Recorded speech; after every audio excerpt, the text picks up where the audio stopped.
दोस्तों, तो आप लोग आज सोच रहे होंगे कि मैं ये फूल लेकर के क्यों बैठी हूँ और ये फल लेकर के आप लोगों के आगे क्यों रखी हूँ।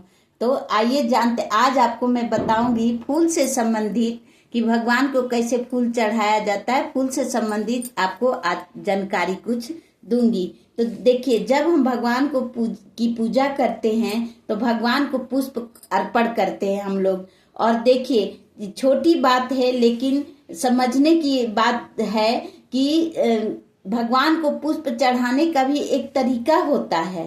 भगवान को पुष्प कैसे अर्पण करना चाहिए, फूल कैसे तोड़ना चाहिए और कि तोड़ करके हमें क्या करना चाहिए, कहाँ रखना चाहिए, फ्रिज में रखना चाहिए या नहीं रखना चाहिए, बासी फूल भगवान को चढ़ाया जाता है या नहीं, और फल कैसे चढ़ाना चाहिए भगवान को, ये तमाम जानकारियां आज की इस वीडियो में मैं आपको दूंगी। तो अगर आपको वीडियो जरा सा भी हेल्पफुल अच्छी लगी तो प्लीज कमेंट बॉक्स में जय माता दी जरूर लिखिएगा और वीडियो को फुल वॉच आप लोग कर लीजिएगा। भगवान को जो भाव से पुष्प, पत्र, जल, फल प्रेम भाव से अर्पण करता है उसे सहस्त्र स्वीकार कर लेती है मेरी माता रानी, मेरे भगवान। इसलिए भगवान को बहुत ही प्रिय है फूल। भगवान की पूजा में फूल की इतनी विराट महिमा बताई गई है कि इसकी बाड़ी से भी हम लोग नहीं कह सकते, कुछ कह ही नहीं सकते फूल के बारे में। भगवान को इतना प्रिय है फूल। पूजा में बिना पुष्प के कुछ भी चढ़ाया तो भी हमारा पूजा स्वीकार नहीं होता, अमान्य होता है। इसलिए कोई भी पूजा करे, कम फूल चढ़ाए, ज्यादा चढ़ाए या भाव से ही अपने फूल चढ़ा दें, लेकिन फूल जरूर होता है चढ़ाना। देवताओं का नित्य निवास फूलों में ही माना जाता है। हम सोना चांदी कुछ भी अर्पण कर लें, दान कर लें, लेकिन फूल अर्पण नहीं किया तो वह सब बेकार हो जाता है। इतना महिमा है फूल का। देखिए, फूल तोड़ने का, सबसे पहले फूल चढ़ाएंगे तब जब हम फूल तोड़ेंगे, तो सबसे पहले फूल तोड़ने का नियम विधि बता देती हूँ। कभी भी हमें फूल तोड़ करके अपने हाथ में नहीं रखना चाहिए। या तो आप कोई पात्र ले लीजिए या फिर टोकरी ले लीजिए, या कुछ नहीं है तो जो फूल है उसी का एक पत्ता तोड़ करके उसी के ऊपर हाथ में ऐसे रख करके आप फूल तोड़ सकते हैं। लेकिन कभी भी फूल तोड़ करके हमें अपने हाथ में नहीं लेना चाहिए। इस बात का ये पहला नियम है फूल तोड़ने का, ठीक है। दूसरा कि हम लोग तोड़ करके कभी भी अपने बाएं हाथ में नहीं लेना चाहिए कि दाहिने हाथ से तोड़ा बाएं में रख लिया, ऐसे नहीं। बाएं हाथ से फूल नहीं तोड़ना चाहिए, ठीक है। तो इस बात का भी ध्यान रखिएगा, हमेशा दाहिने हाथ से ही फूल को तोड़ेंगे। तो ये हम लोग दूसरा जरूरी बात है जो हम लोग फूल तोड़ने के टाइम ध्यान रखना है। देखिए, बहुत सारे लोगों का मानना होता है कि नहाने से पहले ही हमें फूल को तोड़ लेना चाहिए, और कुछ लोग कहते हैं कि नहीं ना, मतलब अशुद्ध रहते हैं हम तो नहा करके फूल तोड़ना चाहिए। तो दोनों ही बातें ठीक है, आप नहा करके भी फूल तोड़ सकते हैं। अगर हर तरह से आप शुद्ध है, कपड़ा बदल करके और आप तोड़ सकते हैं। लेकिन अगर आपका मन नहीं मानता है तो आप नहा करके भी फूल तोड़ सकते हैं। लेकिन बहुत लोग कहते हैं कि नहाने से पहले ही फूल को तोड़ लेना चाहिए। तो दोनों ही तरह से जैसा आपका मन का भाव कहे आप उस तरीके से आप बाद में भी तोड़ सकते हैं और पहले भी तोड़ सकते हैं। अगर पूरी तरह से शुद्ध अवस्था में है तो आप पहले भी तोड़ सकते हैं और इस तरह से कुछ कपड़ा वगैरह बदल के तोड़ सकते हैं, और नहीं तो आप नहाने के बाद भी तोड़ सकते हैं। तो ये भी आपको अब आगे बता देती हूँ कि क्या करना। देखिए, कभी भी कली के रूप में फूल को, जैसे ये तो पूरा खिला है, कभी भी फूल की कली तोड़ करके भगवान को नहीं चढ़ाना चाहिए, ठीक है। भगवान उसको कहते हैं कि किसी को भी पूरा खिलने दो, तो कभी भी कली तोड़ करके भगवान को नहीं चढ़ाया जाता है। तो इस बात का, एक कमल का फूल ही है जिसकी कली माँ लक्ष्मी को चढ़ाई जाती है, उसके अलावा कली नहीं तोड़ी जाती है। पूरे पुष्प को खिलने दीजिए, उसके बाद ही उसको तोड़ना चाहिए। देखिए, बहुत सारा फूल तोड़ने के टाइम क्या होता है कि तोड़ रहे हैं, कोई अच्छा सा फूल है और वो नीचे गिर जाता है, तो नीचे गिरा हुआ फूल भी भगवान को नहीं चढ़ता है। एक हरसिंगार का ही फूल है जो गिरा हुआ भगवान को चढ़ता है, बाकी उसके अलावा कोई भी फूल पुष्प भगवान को अर्पण नहीं होता है नीचे गिरा हुआ। और फ्रिज में रखा हुआ भी बहुत लोग जैसे फूल लाते हैं, उनके पास व्यवस्था नहीं होता फूल का, तो पेड़ वगैरह नहीं होते हैं, तो फिर वो बाजार से खरीद के लाते हैं और फ्रिज में रखते हैं। तो देखिए 21 दिन तक बेलपत्र शुद्ध रहता है, उसको आप चढ़ा सकते हैं, लेकिन फूल बासी हो जाता है।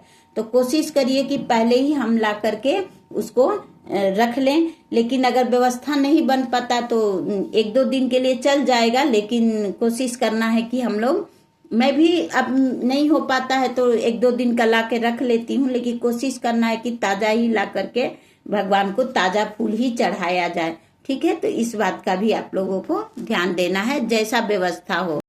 अगला फूल से जुड़ा हुआ बात है कि देखिए फूल को कभी भी धो करके नहीं चढ़ाना चाहिए। ठीक है, इस बात का भी ध्यान की, जैसे मान लीजिए कि गंदा जैसा लग रहा है, देखिए ये पुष्प मैं इसलिए रखी हूँ, ये दिखाने के लिए ही रखी हूँ, जैसे ये देखिए ये लगा हुआ है ना, तो ऐसे नहीं करना। ये पुष्प मैं अर्पण नहीं करूंगी, हटा दूंगी, ये मैं आपको दिखाने के लिए रखी थी कि देखिए इस तरह से पेड़ में ही लग जाता है, तो कभी कभी या धूल लग जाता है, तो आदमी सोचता है कि गंदा भाव है वो, कि मैं गंदा कैसे अपने प्रभु को चढ़ाऊंगी, तो इस तरह से या चढ़ाऊंगा, तो उस तरह से क्या करते हो, भाव से ही वो फूल को धो देते हैं। तो इससे नहीं धोना है, ये इस पुष्प को ये हटा देना है। ठीक है, और धो करके कभी कभी क्या करते हैं कि लोटा में जल लेते हैं और जल में फूल डाल करके हम भगवान को अर्पण कर देते हैं, तो वैसे भी नहीं करना है। ठीक है, भगवान को ताजा फूल तोड़िए और भगवान को अर्पण करिए।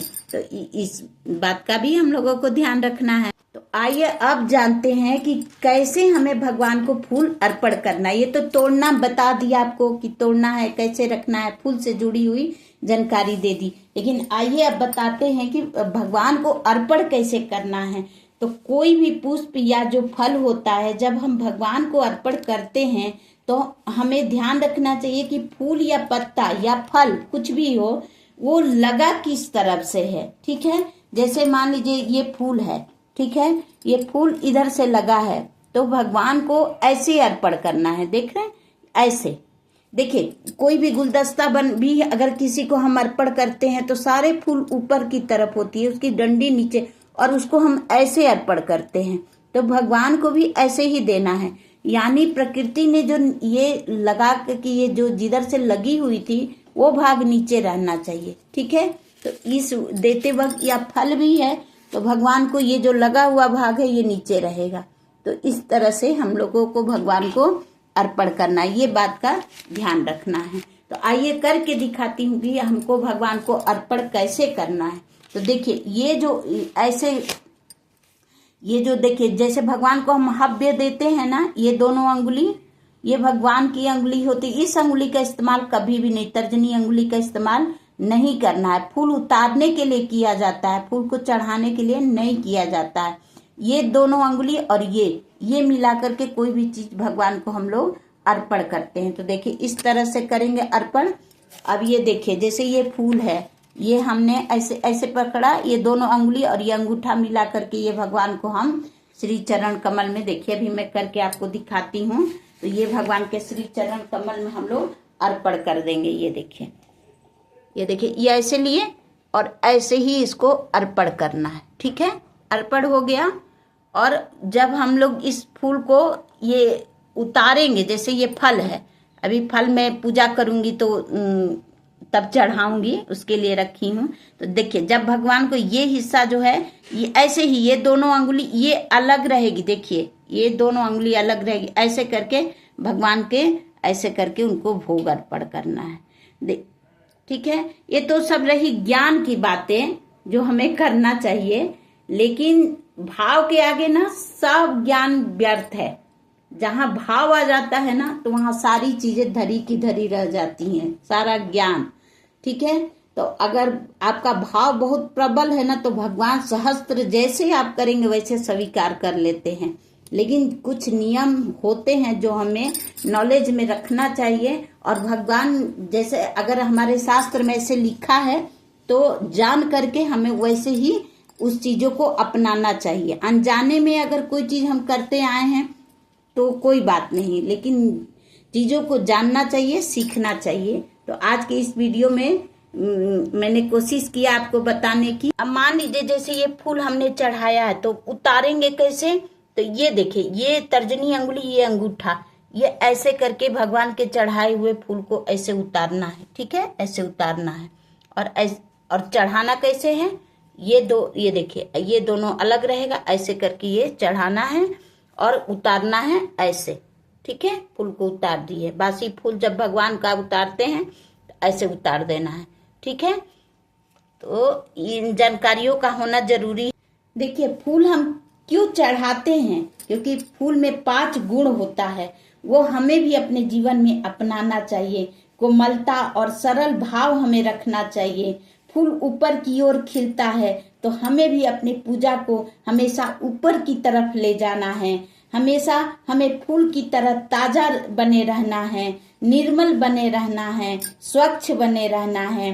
पुष्प की आयु बहुत कम होती है, इसलिए हमारा ध्यान भगवान में लगा रहना चाहिए, हमारा चित्त प्रभु में लगा रहना चाहिए। हमें पुष्प की तरह महकते रहना चाहिए, तो हमारी पूजा को, हमारे जो प्रेम है भगवान सहस्त्र इस फूल की तरह हमारे भाव को स्वीकार करते हैं। तो अगर वीडियो आपको अच्छी लगी होगी तो प्लीज मेरे चैनल को सब्सक्राइब करिएगा, मेरे वीडियो को लाइक, शेयर और कमेंट बॉक्स में जय माता दी जरूर लिखिएगा और बेल आइकन को जरूर दबाइएगा ताकि मेरी वीडियो की नोटिफिकेशन सबसे पहले आपके पास पहुंचे। तो सबको राम राम, जय माता दी।